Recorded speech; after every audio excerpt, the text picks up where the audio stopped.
अहिले मैले आफ्नो मत आज साथ मेरो लागि गर्न आउँदैन। यो मेरो लागि नयाँ एउटा अनुभव मलाई के कुरा खुसी लागेको छ जसरी मलाई यो ठाउँमा एउटा युवा हुँदै गर्दाखेरि यहाँका मेरा अभिभावकहरू यहाँका मेरो साथीभाइहरूले बडो मायाका छ मलाई एउटा काम गर्ने जिम्मेवारी दिनु।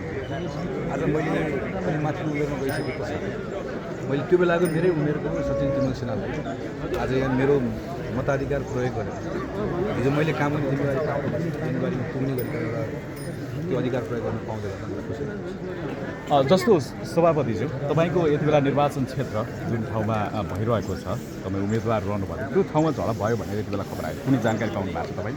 मैले बाटोमा आउँदै गर्दाखेरि थाहा पाएको छ त्यहाँ स्थानीय साथीहरूसँग कुराकानी गरेँ। दुईवटा मतदान केन्द्रमा सामान्य तनावको स्थिति भइरहेछ। मतगणना रोकियो भने तर अहिले तुरुन्तै उहाँहरू बसेर त्यसलाई बसेर छलफल गरिसकेको हुन्छ। मैले प्रशासनिक साथीहरूलाई पनि हिजो भनेको छु कि योभन्दा अगाडि यो निर्वाचन क्षेत्रको बारेमा जस्तो खालको ट्र्याक रेकर्ड भएको यो पटक निर्वाचनको दिनसम्म आइपुग्दै गर्दा त्यहाँ कुनै पनि घटना भएको छैन।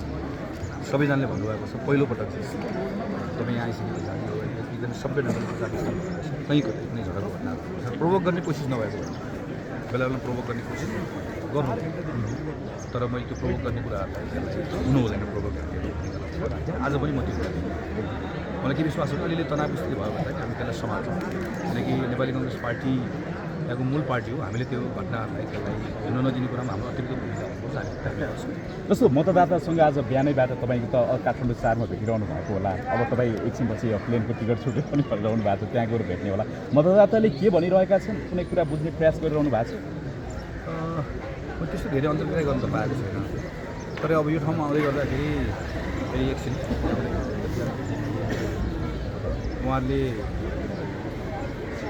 योभन्दा पहिला तपाईँलाई मत हालेको 2-3जना बढी कुनै ठाउँमा सजिलै मत हाल्दैछ। कतिजनाले चाहिँ अब उहाँहरूको चिन्ता एकदमै धेरै सर्लाहीको 4 नम्बर चिन्ता छ। म यसपालि सर्लाही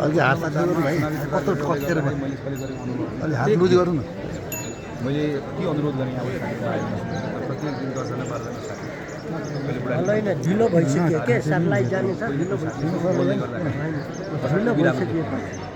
तपाईँहरू एकछिनको लागि त यत्रो मैले यहाँको साथीहरू फेरि त्यो सबै कोही पार्टीको कार्यकर्ता मात्र यहाँको सामान्य युवा साथीहरू पनि त्यो क्षेत्र हेर्न आउनुभएको छ चिन्ता गर्दा कति मतदाता रिसाउनु पनि भएको होला? मैले उहाँहरूलाई एक कुरा भनेको छु कि म त परिवार बढाउनु गएँ यो त मेरो ठाउँ हो मेरो गाउँ हो। म यहाँबाट छोडेर गएँ भने म कतै बसाइसराई गरेको हुँदैन। हामी नेपालभित्र पनि बाहिरभित्रको जुन भाष्य हामी निर्माण गर्ने हामीले पनि गरेको नेपाल सबैको लागि खुला हो। जहाँ पनि आउनुपर्छ जहाँ जानु मेरो लागि मैले एकदम पर्सनल एक्सपिरियन्स गर्न आवश्यक। मैले काठमाडौँ मुटुमा यही जन्मेँ यहीँको हावापानीमा यहीँको राजनीति पनि गरेको त्यसै मेरो जुन थट प्रोसेस सोचेर मैले अहिले पनि सोचिसकेपछि 15-20 है मैले भोलि काठमाडौँ सरकार मैले सोच्ने कुरै भयो। मैले यहाँ बसेर किसानको बारेमा म पहिलाको जस्तो अनुदान काट्ने कल्पना पनि गर्नु सक्छु। मैले त्यो सिमाना त्यहाँभित्र चाहिँ पारिबाट मल ल्याउने मान्छे बल प्रयोग गर्नुपर्छ कल्पना पनि गर्नु सक्छु।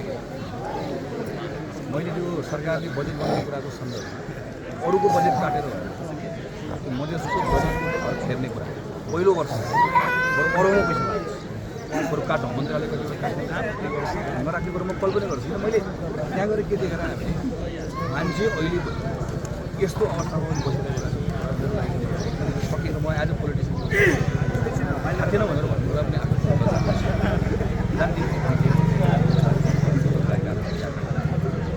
तर त्यतिखेर बाहिरबाट